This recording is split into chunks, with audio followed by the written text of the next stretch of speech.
Aditya L1 mission क्या है? ये सूरज पर क्या खोज करेगा? क्या ये सूरज की सतह पर उतरेगा? और अगर उतरेगा तो सूरज की गर्मी से जल नहीं जाएगा? इसमें कौन से उपकरण है? इसे बनाने में कितना खर्च आया है? ऐसे ही कई सवालों के जवाब आपको मिलेंगे, इसलिए ये वीडियो एंड तक जरूर देखें। चांद के बाद अब भारत की नजर सूरज पर है। सूरज के बारे में जानने की जिज्ञासा पूरी दुनिया को है। ऐसे में ही हमारे इसरो के वैज्ञानिकों ने सूरज पर 24 घंटे नजर रखने की सोचा है, यानी कि 24 घंटे सूरज का अध्ययन किया जाएगा। इस उद्देश्य को पूरा करने के लिए भारत की स्पेस एजेंसी इसरो ने बनाया है आदित्य L1। क्या है आदित्य L1 मिशन? चांद पर खोज करने के लिए भारत ने चंद्रयान 3 मिशन लॉन्च किया और ये मिशन सक्सेसफुल भी हो गया। इसने 23 अगस्त को चांद पर सेफ लैंडिंग की। अब इसरो सूरज के बारे में जानना चाहता है। इसके लिए 2 सितंबर को सुबह 11:50 पर श्रीहरिकोटा से इसे लॉन्च किया गया। इसे PSLV C-57 रॉकेट से लॉन्च किया गया है। इस रॉकेट को श्रीहरिकोटा के लॉन्च पैड पर मंगलवार को ही पहुंचा दिया गया था। आइए जानते हैं इस मिशन के बारे में। आदित्य L1 मिशन सूर्य का अध्ययन करने वाला मिशन है। इसे भारतीय अंतरिक्ष अनुसंधान यानी इसरो ने प्लान किया है। यह एक पहला अंतरिक्ष आधारित वेधशाला श्रेणी का सौर मिशन है, यानी कि यह अंतरिक्ष में सूरज का अध्ययन करने वाली पहली वेधशाला है। अब तक धरती पर ऐसी कोई चीज बनी नहीं है जो सूरज की गर्माहट से जले नहीं। अब आप सोच रहे होंगे कि सूरज के पास जो चीज जाएगी वो तो जल जाएगी, तो आदित्य L1 सूरज की गर्मी से जलेगा नहीं? ये सूरज की सतह पर कैसे उतरेगा? तो आपको बता दूं कि ये सूरज पर लैंड नहीं करेगा, बल्कि दूर से ही ये सूरज का अध्ययन करेगा। इसे अंतरिक्ष में ऐसी जगह स्थापित किया जाएगा जहां से सूर्य पर होने वाली घटनाओं का 24 घंटे अध्ययन किया जा सकेगा। संस्कृत में सूर्य को आदित्य कहते हैं, इस कारण इसरो ने इस मिशन का नाम आदित्य 1 रखा था, लेकिन बाद में इस मिशन के दायरे को बढ़ाते हुए इसका नाम आदित्य L1 रखा गया। आपके मन में ये सवाल होगा कि ये L1 क्या है? तो ये अंतरिक्ष में वो पॉइंट होगा जहां आदित्य L1 को स्थापित किया जाएगा। इसे लैग्रेंजियन बिंदु यानी कि लैग्रेंजियन पॉइंट कहते हैं। यह अंतरिक्ष में वो जगह होती है जहां दो वस्तुओं के बीच कार्य करने वाले सभी गुरुत्वाकर्षण बल एक दूसरे को निष्प्रभावी कर देते हैं, यानी कि लैग्रेंजियन बिंदु में आदित्य L1 सूर्य और पृथ्वी के गुरुत्वाकर्षण के प्रभाव के तहत संतुलन में रह सकता है। पृथ्वी और सूर्य के मध्य में 5 लैग्रेंजियन बिंदु है, L1, L2, L3, L4 और L5। L1, L2 और L3 सूर्य और पृथ्वी के केंद्रों को जोड़ने वाली रेखा पर स्थित है। वही L4 और L5 पॉइंट सूर्य और पृथ्वी के केंद्रों के साथ 2 समबाहु त्रिभुजों को शीर्ष बनाते हैं। इस पॉइंट पर विभिन्न पिंडों के बीच गुरुत्वाकर्षण एवं प्रतिकर्षण से गुरुत्वाकर्षण का मान संतुलित हो जाता है। इस वजह से आदित्य L1 इस लैग्रेंज पॉइंट पर स्थिर हो जाएगा।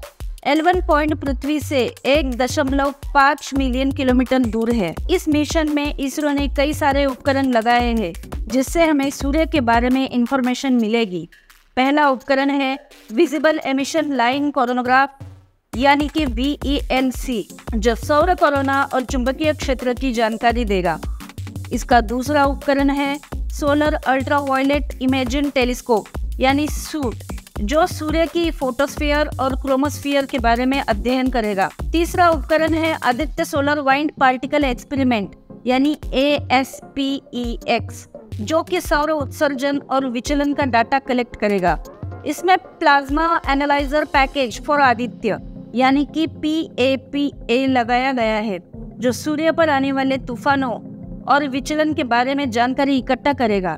इसके साथ ही इस मिशन में solar energy X ray spectrometer, magnetometer और हाई एनर्जी स्पेक्ट्रोमीटर भी शामिल किए गए हैं। आइए जानते हैं आदित्य L1 क्या काम करेगा। आदित्य L1 के माध्यम से इसरो सौर कोरोना, सूर्य के वातावरण, सौर हवा, कोरोनल मास इजेक्शन यानी कि CME, सौर उत्सर्जन, सौर तूफान और सूर्य के चुंबकीय क्षेत्र के बारे में अध्ययन करेगा। अब आप सोच रहे होंगे ये सौर कोरोना क्या है? तो ये सूर्य का बाहरी आवरण होता है जो हमें सूर्य ग्रहण के समय दिखाई पड़ता है। सूरज द्वारा जो विकिरण उत्सर्जित की जाती है उसे सौर उत्सर्जन कहते हैं। सौर तापमान यानी कि सूरज की गर्माहट 6000 डिग्री सेल्सियस इतनी होती है। कोरोनल मास इजेक्शन यानी कि सूरज पे होने वाले सबसे शक्तिशाली विस्फोट जो सीधे पृथ्वी की तरफ आते हैं, ये क्यों होते हैं, इनके निर्माण का कारण क्या है, विकास की गति, सूर्य पर आने वाले तूफान, इन सब के बारे में हम आदित्य L1 की वजह से जान सकते हैं। अब ये सब जानने के बाद आपके मन में ये सवाल आ रहा होगा, क्या भारत पहला देश है जो सौर मिशन भेज रहा है? क्या किसी देश ने इससे पहले सौर मिशन भेजा है, और भेजा है तो क्या वो सफल हुआ है? तो आइए जानते हैं इसके बारे में। सूरज पर मिशन भेजने वाला भारत पहला देश नहीं है। इससे पहले सूरज पर America, Germany, European space agency ने कुल मिलाकर 22 मिशन भेजे हैं। इनमें से एक ही मिशन फेल हुआ है। सबसे ज्यादा मिशन अमेरिका की स्पेस एजेंसी नासा ने भेजे हैं। नासा ने अकेले 14 मिशन सूर्य पर भेजे हैं। इनमें से 12 मिशन सूरज के ऑर्बिटर है, यानी कि सूरज के चारों तरफ चक्कर लगाते हैं। एक मिशन फ्लाईबाई है और एक सैंपल रिटर्न था। नासा के मिशन पार्कर सोलर प्रोब ने अब तक सूरज के आसपास 26 बार उड़ान भरी है। यह अभी भी अपने रास्ते में ही है और सूरज के तय ऑर्बिट में पहुंचने के लिए इसे और समय लगेगा। नासा ने अपना पहला सूर्य मिशन पायोनियर 5 साल 1960 में भेजा था।